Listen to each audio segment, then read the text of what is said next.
The 4-year-old boy ripped the Luna crown from Vivian's perfectly styled hair and hurled it across the polished granite floor. The entire pack watched in horror as the platinum circlet, blessed by the moon goddess herself, skittered across stone and stopped at the feet of a trembling Omega servant girl covered in flower dust. Alpha Daemon froze mid-ceremony, his hand still outstretched toward his chosen Luna. The crown had never been rejected, not in 400 years of pack history. Not once. But his son, little Caspian, wasn't finished. The child climbed down from his father's arms, walked through the stunned silence, picked up the crown with his tiny hands, and placed it directly on the Omega's head. 8 months earlier, everything had seemed perfect. Alpha Daemon Thorn believed he'd finally found the Luna his pack deserved. Daemon was not a young alpha. At 36, he had led the Ironwood pack through war, famine, and betrayal. His shoulders bore scars from battles that would have killed lesser wolves. His eyes carried the weight of decisions that had saved his pack, but cost him pieces of his soul. He was respected, feared, admired. But he was alone. His mate, his true mate, had died in childbirth 4 years ago, taking most of Daemon's heart with her. She'd lived just long enough to place their son in his arms, to whisper the name Caspian, and to make him promise he would love again. For 4 years, Daemon had honored her first wish. He loved their son with fierce devotion. But the second wish had remained unfulfilled. Then Vivian Ashford entered his life like a winter storm. Beautiful, confident, utterly certain of her place in the world.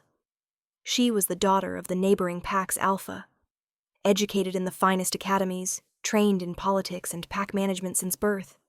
She had the kind of beauty that seemed carved by the gods themselves. Sharp cheekbones, cascading blonde hair, eyes like ice. She looked exactly like what a Luna should be. Daemon's advisors loved her. His beta, Silas Kane, practically sang her praises at every council meeting. His warriors respected her tactical mind. Even the pack elders nodded their approval when Daemon announced his intention to make Vivian his chosen Luna. "She's perfect," Silas had said. "Strong bloodline, intelligent, beautiful. The pack will thrive under her leadership." Daemon had agreed. On paper, Vivian was everything his pack needed. So why did something in his chest constrict every time he looked at her? He dismissed it as grief. He told himself that respect could be enough. Partnership could be enough. He'd been wrong. But 8 months ago, there was only one person who seemed uncertain about the match. Caspian had never liked Vivian. From the first moment she'd entered their home, the boy had hidden behind his father's legs. When she'd tried to embrace him, he'd burst into tears. When she'd attempted to read him stories, he'd thrown the books across the room. Daemon had apologized profusely, explaining that his son was still adjusting. Vivian had smiled graciously and said she understood. That children were difficult. That Caspian would come around in time. She'd been patient for about 3 weeks. After that, Daemon began noticing small things. The way Vivian's smile never quite reached her eyes when Caspian was in the room. The way she'd suggest the boy spend more time with the pack nannies. The way she'd flinch when Caspian made too much noise during her planning sessions. "He needs structure," she'd said one evening. "You're too soft with him, Daemon. A future alpha must learn discipline early." Daemon had felt something cold settle in his stomach, but he'd nodded. Perhaps she was right. When he tried to implement Vivian's suggestions, stricter bedtimes, less playtime, more educational activities for a 4-year-old, Caspian had become withdrawn. The bright, curious child who'd laughed despite losing his mother had started having nightmares, started wetting the bed again, started flinching when Daemon raised his voice. It had taken Daemon exactly 4 days to abandon Vivian's parenting philosophy and return to his instincts. When Daemon had gently told Vivian they'd continue raising Caspian his way, she'd smiled that perfect smile and acquiesced. But he'd seen something flash in her eyes. Something sharp and cold that was gone before he could examine it properly. Meanwhile, there was someone else in Daemon's territory who was having her own struggles, though Daemon knew nothing about her. Nora. The name meant nothing to the Alpha. Why would it? She was an Omega, the lowest rank in the pack hierarchy. Omegas didn't attend council meetings or warrior training. They served, they cleaned, they cooked. They remained invisible unless someone needed something. Nora had been invisible her entire life. She was 24 years old and had been orphaned at 9 when her parents, both Omegas, had died in the same border war that had scarred Damon's back. She'd grown up in the pack's communal housing, raised by a rotation of caretakers who taught her the essential skills of survival. Keep your head down, keep your voice quiet, keep your presence minimal. She'd learned those lessons well. Nora worked in the pack's central kitchen, starting her shifts before dawn and finishing long after the high-ranking wolves had finished their evening meals. Her hands were perpetually raw from washing dishes. Her back ached from carrying heavy pots. Her feet hurt from standing on stone floors for 12, 14, sometimes 16 hours a day. But she never complained. She had auburn hair that she kept tied back in a practical braid, and eyes the color of sage, though almost no one had looked at her long enough to notice. She was short, barely 5'2", with a slight build. She had a small scar on her right wrist from a burn she'd gotten at 17 when she'd stumbled carrying a pot of boiling soup. This was Nora's life. This was what she expected it would always be. She had no illusions about climbing the pack hierarchy or finding a mate. She'd seen what happened to Omegas who dreamed too big. They got their hearts broken and their spirits crushed. So Nora kept her head down, did her work, and tried to find small joys where she could. The way bread dough felt under her hands when she needed it. The satisfaction of seeing perfectly clean dishes stacked and ready. The rare moments of kindness from the head cook, an elderly woman named Marta, who sometimes snuck her extra portions when no one was looking. Then Alpha Damon announced his engagement to Vivian, and Nora's predictable world began to crack. The preparations for a Luna ceremony of this magnitude required months of planning. The pack house had to be deep cleaned until it gleamed. The gardens had to be manicured. The ceremonial grounds had to be prepared. The workload tripled, then quadrupled. The Omegas worked 20-hour days, snatching sleep in brief intervals, surviving on scraps and sheer determination. Worse than the physical exhaustion was the presence of Vivian herself. The future Luna had moved into the pack house 8 weeks before the ceremony. She swept through the halls like a conquering general, finding fault with everything. This floor isn't clean enough. Do it again. These flowers are wilting. Replace them immediately. The silver isn't polished to my standards. Try again. Nora heard these commands secondhand, passed down through the hierarchy of servants. She rarely saw Vivian directly. Omegas were meant to be invisible after all. But she felt the woman's presence like a weight pressing down on the entire staff. The other Omegas whispered, when they thought no one was listening, about how she'd berated a young servant until the girl collapsed in tears. About how she'd demanded the head gardener be fired because a single petal had fallen on her gown. About how she'd suggested to Alpha Damon that the pack should streamline its Omega population. Damon had apparently refused that suggestion, but the fact that Vivienne had made it at all sent chills through the Omega quarters. "She's going to make our lives hell," Marta muttered one night as she and Nora prepared bread. It was past midnight, and they were both swaying with exhaustion. "That woman has no heart." Nora had nodded silently, too tired to speak. But deep in her chest something stirred. Something that felt almost like anger. She'd seen Alpha Damon with his son. It had been an accident, really. She'd been carrying a basket of linens through one of the hallways when she'd heard laughter. Bright, uninhibited, joyful laughter. She'd frozen, recognizing it as the sound of a child. She'd peeked around a corner and had seen Alpha Damon on his hands and knees in one of the gardens, while little Caspian rode on his back like he was a horse. The mighty Alpha, who commanded, one of the strongest packs in the territory, was making neighing sounds and pretending to buck while his son shrieked with delight. Nora had stood there transfixed, watching as Damon had finally collapsed on the grass in mock exhaustion. Caspian had climbed off his back and thrown himself at his father's face, planting a kiss on his cheek. Damon had wrapped his arms around the boy and held him close, and the expression on the alpha's face had been so tender, so full of pure love, that Nora had felt tears prick her eyes. This was who Damon truly was, not the stern alpha in council chambers. A father who loved his son with every fiber of his being. Then Vivian's voice had cut through the moment like a blade. Damon, really? Rolling in the dirt like a common wolf. What will the servants think? Nora had pressed herself against the wall, making herself as small as possible. Let them think what they will, Damon had said quietly. I'm spending time with my son. Time that would be better spent reviewing the ceremony protocols, Vivian had replied smoothly. Or did you forget we have the council from the Northern Territory arriving tomorrow? Caspian had hidden behind his father's leg, peeking out at Vivian with obvious fear. The woman hadn't even glanced at him. Damon had sighed, a sound so heavy with resignation that Nora had felt it in her own chest, and nodded. You're right. Caspian, let's get you cleaned up. I've already had the nanny prepare him for his meal in the nursery, Vivian had said. You and I need to discuss the seating arrangements. Nora had seen Damon's jaw tighten, had seen him look down at his son's disappointed face, had seen the moment he'd given in. Go with Nanny Iris, Caspian. Papa has work to do. The little boy's face had crumpled, but he'd nodded obediently.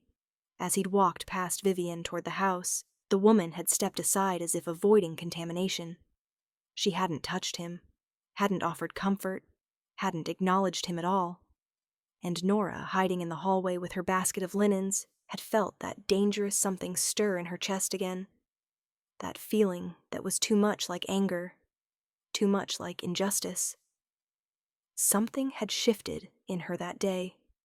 Some small seed of resistance had been planted. She'd started paying attention. She found herself noticing things as she moved through the pack house on her endless errands. The way Vivian never smiled when she thought no one was watching. The way she spoke differently to high-ranking wolves than she did to servants. The way she'd rearrange her features into warmth whenever Damon appeared, only to let the mask slip the moment he looked away. Nora saw, because no one saw her. Omegas were furniture, wallpaper, invisible. Like the time she'd been cleaning the hallway outside Damon's office and had overheard Vivian speaking with her father through the door that had been left slightly ajar. The ceremony is in 2 weeks, Vivian had said, frustration tight in her voice. And that child still barely tolerates me. It doesn't matter, her father had replied, his voice deeper, rougher. Once you're Luna, you'll have the authority to send him to boarding school.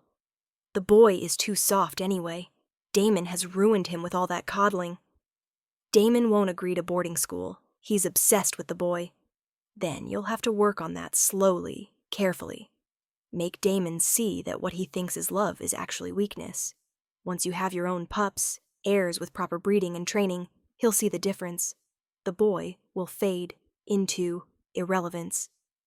Nora's hands had frozen on her cleaning cloth. She'd felt sick. They were talking about Caspian like he was a problem to be solved, an obstacle to be removed. And the Omega situation? Vivian had asked. One battle at a time, daughter. Secure your position first. Once you're established as Luna, once you have Damon's trust, you can reshape this pack however you see fit. Nora had fled before she could hear more, her heart pounding. She'd hidden in a storage closet and tried to catch her breath, tried to process what she'd just heard. Vivienne was planning to send Caspian away, to have him replaced by her own children, to remake the pack into something harsh and cruel. And there was nothing Nora could do about it. She was an Omega.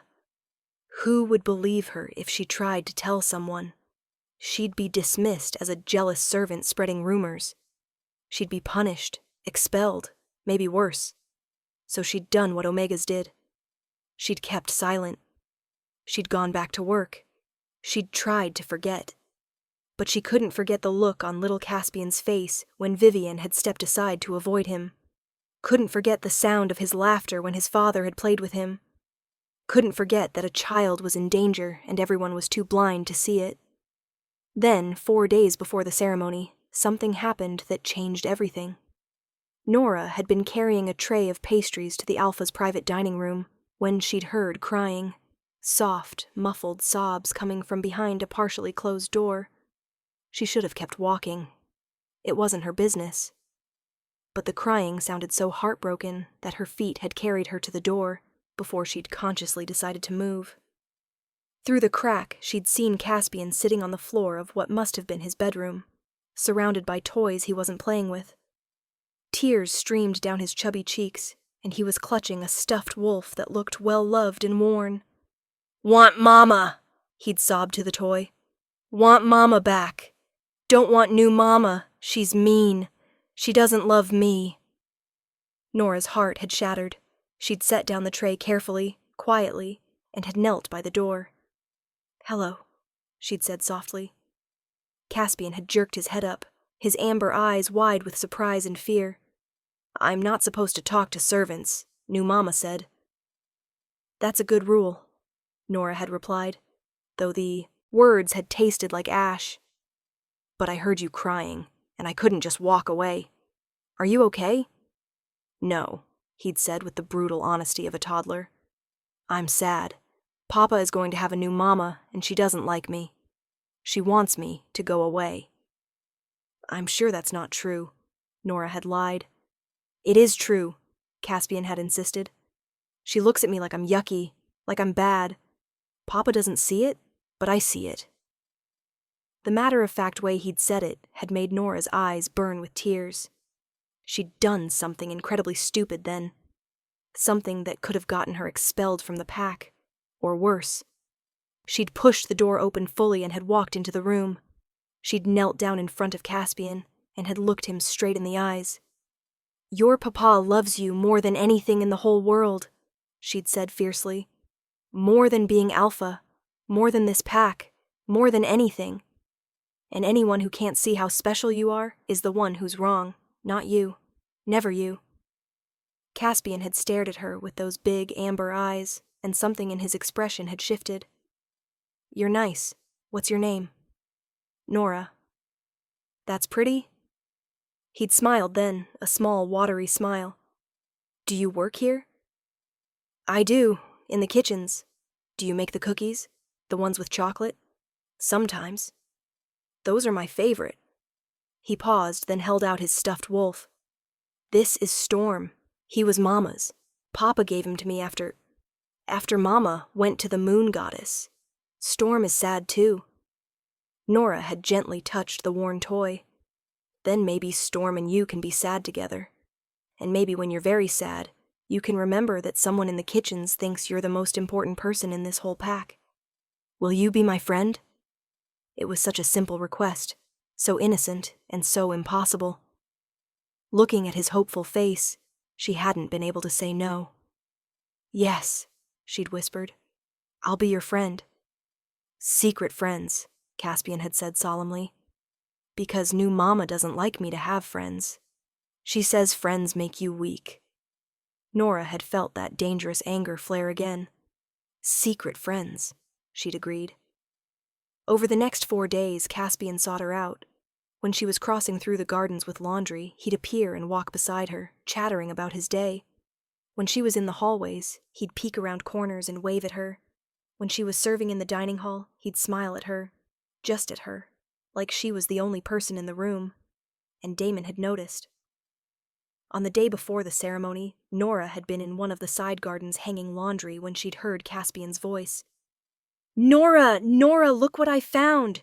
She'd turned to see him running toward her, his little legs pumping. In his hands, he'd clutched a wildflower, not even a proper flower, really. Just a weed that had been missed by the gardeners. "For you," he'd said proudly, thrusting it toward her, "because you're my friend." Nora had been about to respond when she'd noticed the figure, standing at the edge of the garden. Alpha Damon, watching them with an expression she couldn't read. She'd dropped into a boo immediately, her heart in her throat. Alpha, forgive me. I wasn't encouraging. You're the Omega from the kitchen, Damon had interrupted. His voice hadn't been angry, just curious. Nora, is it? Yes, Alpha. She'd kept her eyes down. Caspian speaks of you. Damon had walked closer. He says you're his secret friend. I apologize, Alpha. I didn't mean to overstep. I know my place. It won't happen again. There had been a long pause. Look at me. It wasn't a request. Nora had raised her eyes, expecting to see anger or disgust. Instead, she'd seen something that looked almost like sadness. My son has been struggling, Damon had said quietly. Ever since I announced my engagement to Vivian, he has nightmares, refuses to eat, cries when he thinks I can't hear him. I've been so focused on pack business that I failed to see how much he needs support. He misses his mother, Nora had said before she could stop herself. Then, horrified at her own boldness, forgive me, I shouldn't have... No, you're right. He does. Damon had looked at his son, who was now trying to add the wildflower to Nora's laundry basket. But he also needs to know he's not being replaced, that he matters. And somehow you've shown him that in a way I haven't been able to. Nora hadn't known what to say to that. Damon had crouched down to Caspian's level. Son, Nora has work to do. We can't interrupt her. But she's my friend, Papa, and friends spend time together. Yes, but friends also respect each other's responsibilities. Nora has important work in the kitchen. The whole pack needs her to do that work well. Do you understand? Caspian had nodded reluctantly. Then he'd turned to Nora. Will I see you at the ceremony tomorrow? I'll be working in the kitchen, young master. I won't be at the ceremony itself. His face had fallen so dramatically that Nora had felt physically ill. Damon had studied her for a long moment. Then, surprisingly, he'd smiled. It had been a small smile, tired and tinged with something melancholy, but real. Perhaps we can arrange for you to have a break from your duties during the ceremony, he'd said. Just for a few minutes, so Caspian can see a friendly face in the crowd. Alpha, that's not necessary. I'll speak to Marta. She'll understand. Damon had stood. Everyone deserves to witness history, don't they? Even those who work in the shadows to make that history possible. It had been the kindest thing anyone of rank had ever said to Nora. Thank you, Alpha. Damon had nodded, then led Caspian away, but the boy had looked back over his shoulder and waved at her, his smile bright enough to rival the sun. The next day had dawned bright and clear, perfect weather for a Luna ceremony. The pack had been buzzing with excitement since before sunrise. Visiting dignitaries had arrived from allied packs. The ceremonial grounds had been decorated with thousands of flowers. The feast had been prepared, tables groaning under the weight of food. At noon, Marta had found Nora elbow-deep in dishwater and had pulled her aside. The Alpha requested you be allowed to watch the ceremony, the old woman had said, her expression somewhere between amused and bewildered. Go change into something clean and get yourself to the ceremonial grounds. You have 1 hour. So Nora had washed her face and hands, had changed into the only decent dress she owned, a simple gray thing that had seen better days, and had made her way to the ceremonial grounds. She'd slipped into the very back of the crowd, making herself as small and unnoticeable as possible. She'd been surrounded by high-ranking wolves in their finest clothes, their jewelry glittering in the sunlight, and had felt painfully out of place. But she'd promised Caspian she'd be there. The ceremony had begun with traditional pack blessings. Elders had spoken about the sacred bond between Alpha and Luna. Musicians had played ancient songs. Then Damon had appeared, and the crowd had fallen silent. He'd looked magnificent and utterly miserable. He'd worn traditional ceremonial robes in deep black and silver. But his eyes had looked haunted. Vivian had appeared next, and Nora had heard the crowd's collective intake of breath. She'd been stunning. Her ceremonial gown had been pure white, embroidered with gold thread. Her blonde hair had been arranged in an elaborate style, woven with flowers and jewels. She'd looked like a goddess descending to earth. But Nora had seen what others might have missed. The calculating gleam in Vivian's eyes as she'd surveyed the crowd. the way her smile had been too perfect, like something rehearsed. The way she'd looked at Damon not with love or affection, but with triumph. The High Priestess had led them through the ancient vows. Vivian had spoken her promises with a voice like honey. Damon had responded with the required words, but his voice had been flat, mechanical. Then had come the moment everyone had been waiting for, the crowning. The Luna crown of ironwood was legendary.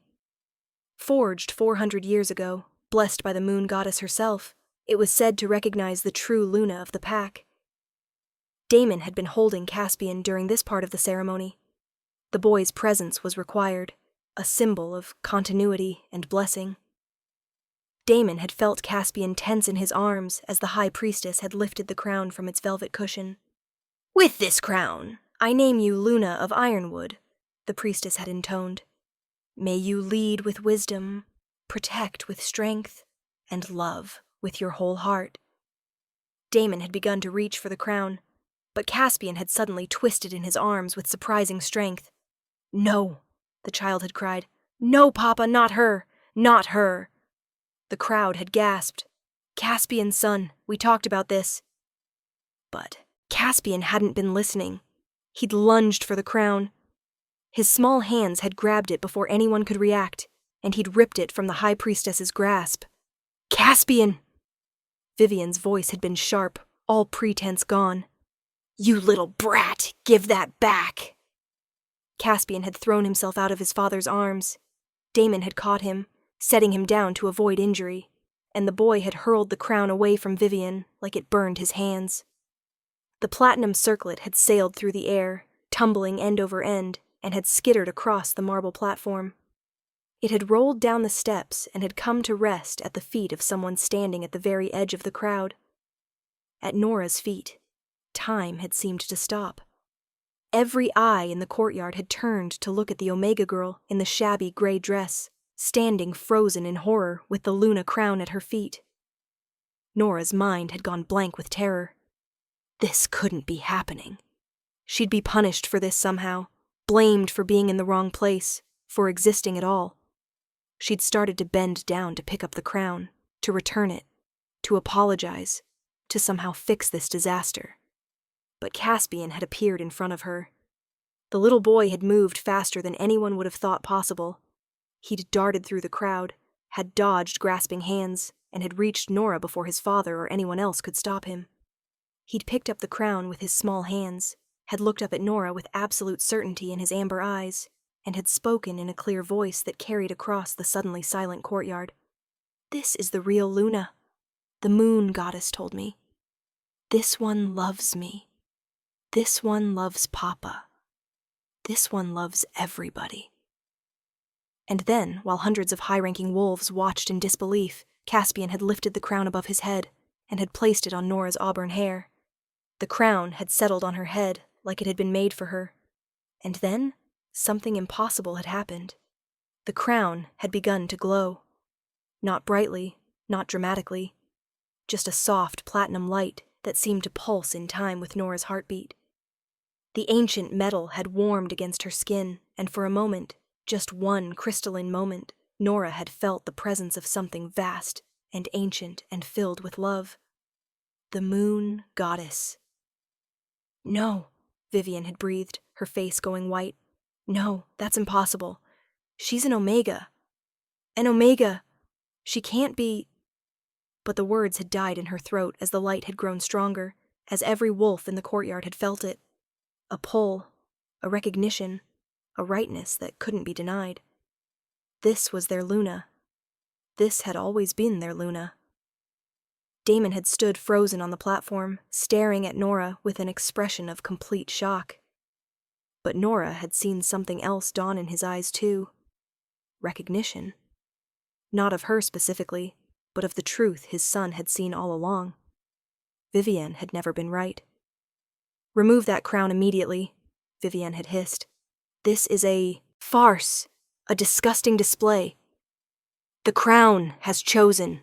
The High Priestess's voice had rung out, ancient and powerful. She'd moved to stand beside Nora. In 400 years, the crown has never glowed for anyone. Not once. The old legends speak of this, that when the true Luna stands before her pack, the crown will shine with the moon goddess's blessing. Legends are just stories, Vivian had snapped. She'd turned to Damon. Tell them this is ridiculous. That girl is nothing. She's nobody. She's my friend, Caspian had said, moving to stand in front of Nora protectively. His small body had been trembling, but his voice had been fierce. And she's nice, and she makes Papa smile, and the crown picked her. So there. The crowd had erupted in murmurs. Damon had slowly descended from the platform. Each step had seemed to cost him, but he'd kept moving until he stood directly in front of Nora. What's your full name? He'd asked quietly. Nora Elaine Alpha. Her voice had been barely a whisper. How long have you been part of this pack? 15 years, Alpha, since my parents died in the Eastern Border conflict. Something had flickered across Damon's face. Pain, perhaps, or recognition. I remember that battle. I lost good people that day. I'm sorry for your loss. Nora hadn't known what to say to that. No one had ever apologized to her for her parents' deaths. Damon had looked at his son, still standing protectively in front of Nora. Caspian, do you understand what you've done? I picked the right Luna, Caspian had said with absolute confidence. The one the moon goddess wanted. The one who will love us right.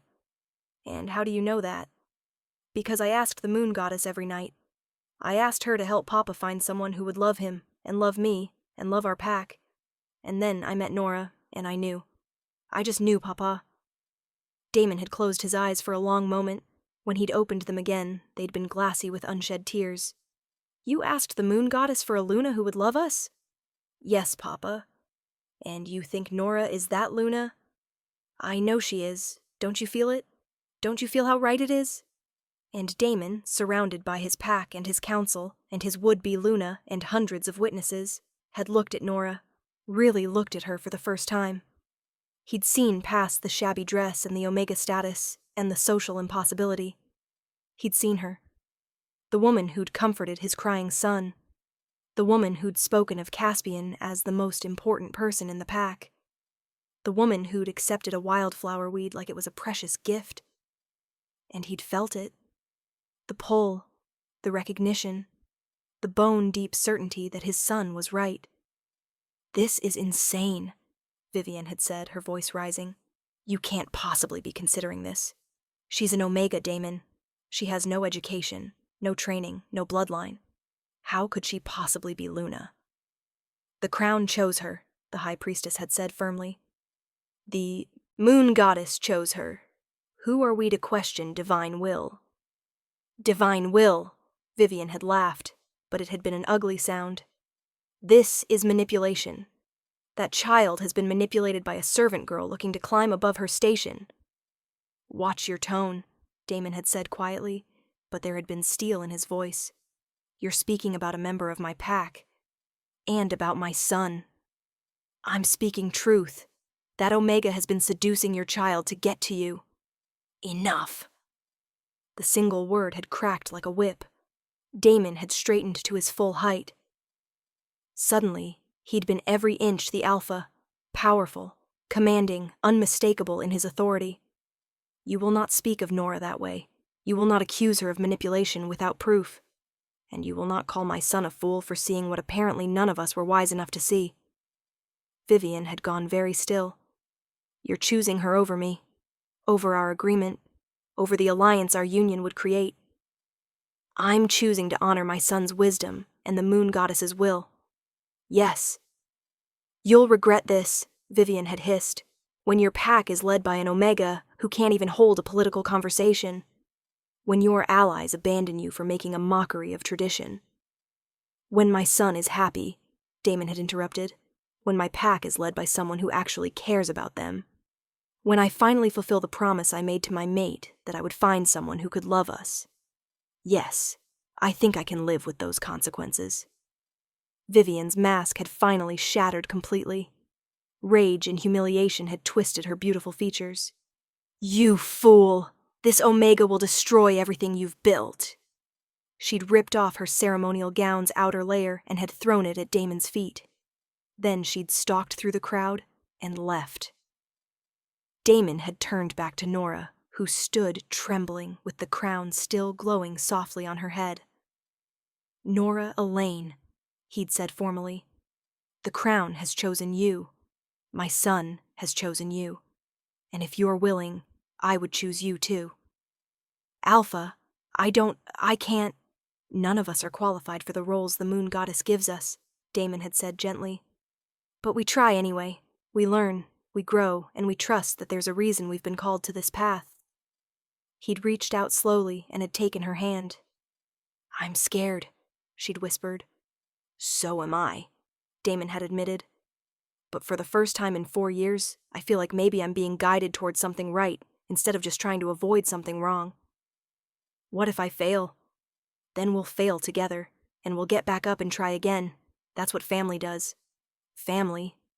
The word had hit Nora like a physical force. "Papa?" Caspian had tugged on Damon's robe. "Is Nora going to be my new mama now?" Damon had looked at Nora. "That depends. Nora has to choose too. Being Luna isn't just about ceremonies and crowns. It's about commitment. To the pack. To me.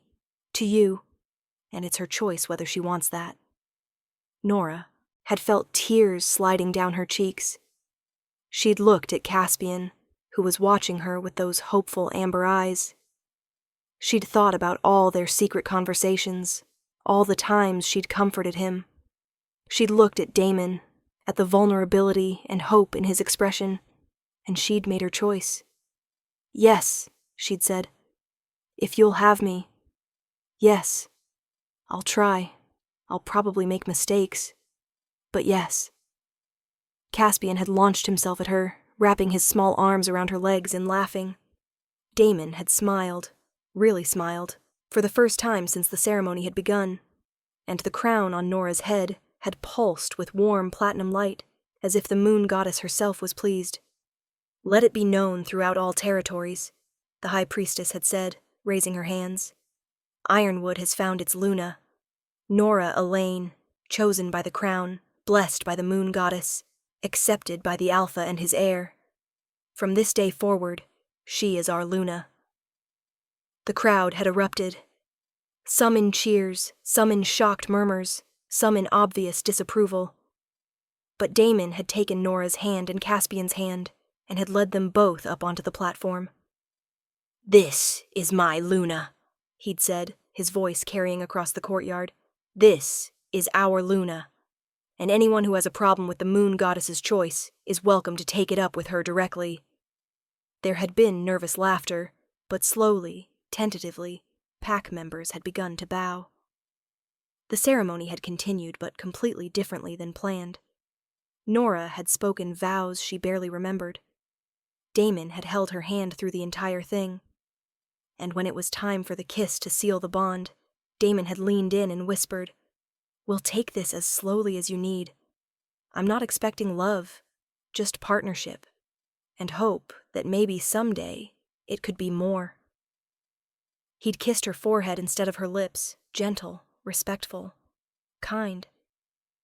And Nora, for the first time in her 24 years, had felt like she might actually deserve kindness.